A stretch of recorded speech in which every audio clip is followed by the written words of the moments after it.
بسم اللہ الرحمن الرحیم۔ السلام علیکم۔ کہانیوں کے اس دلچسپ سفر میں دوستوں آپ کو خوش آمدید۔ اس دلچسپ سفر میں اگر آپ میرے ہم سفر بننا چاہتے ہیں تو میری یوٹیوب چینل کو سبسکرائب کیجیے اور بیل نوٹیفیکیشن کو بھی آن کر دیجیے تاکہ آپ کو مل سکے ویڈیو اپڈیٹس۔ آج کی کہانی ہے امرو اور ویران جزیرے کی۔ امرو بڑے اطمینان سے ایک بڑے بحری جہاز پر سفر کرتا ہوا سمندر کے درمیان واقع دور ایک جزیرے کی طرف جا رہا تھا۔ یہ مسافر بردار جہاز تھا اور امرو کے ساتھ اس جہاز میں اور بھی بے شمار مسافر سوار تھے۔ چونکہ اس جہاز نے اس جزیرے کے قریب سے گزرنا تھا، اس لیے امرو اس جہاز میں سوار ہو گیا اور جہاز کے کپتان نے اس سے وعدہ کیا تھا کہ وہ اسے جزیرے پر اتار دے گا۔ اس جزیرے کا نام تو کوئی اور تھا، لیکن اس جزیرے کو سب لوگ بوڑھی جادوگرنی کا جزیرہ کہتے تھے، کیونکہ کہا جاتا تھا کہ پرانے زمانے میں اس جزیرے پر ایک بوڑھی جادوگرنی رہتی تھی جو بے حد ظالم تھی اور لوگوں کو زندہ جلا دیتی تھی۔ اس لیے یہاں کی ساری آبادی بھاگ گئی تھی۔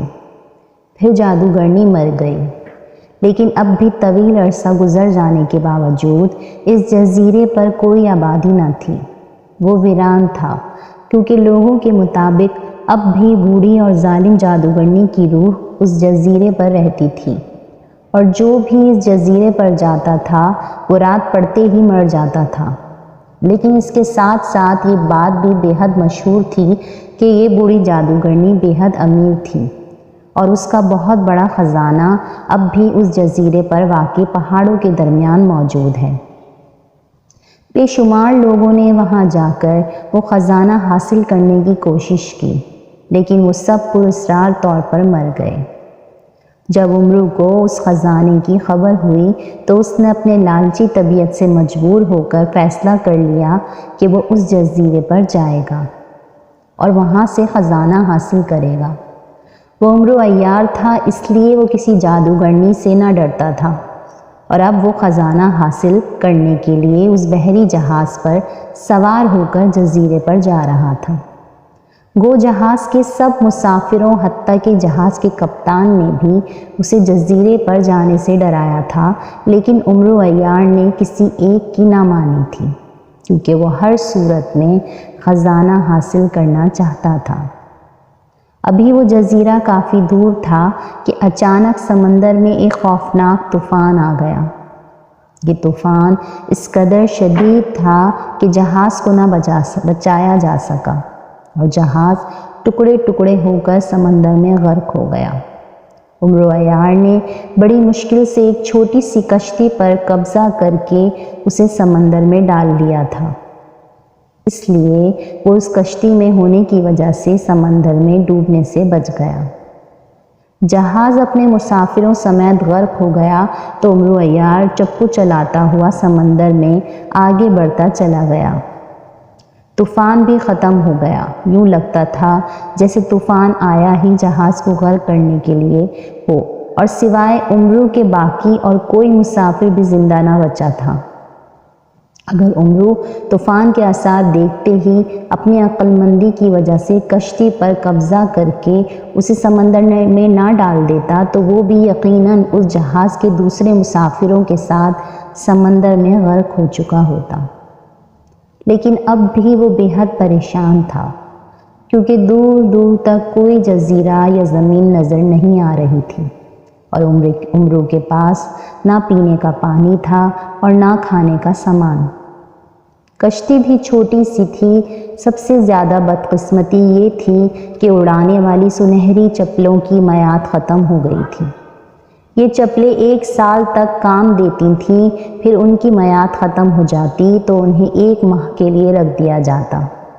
1 ماہ گزرنے کے بعد یہ چپلیں دوبارہ استعمال ہوتی اور 1 سال تک کام کرتی۔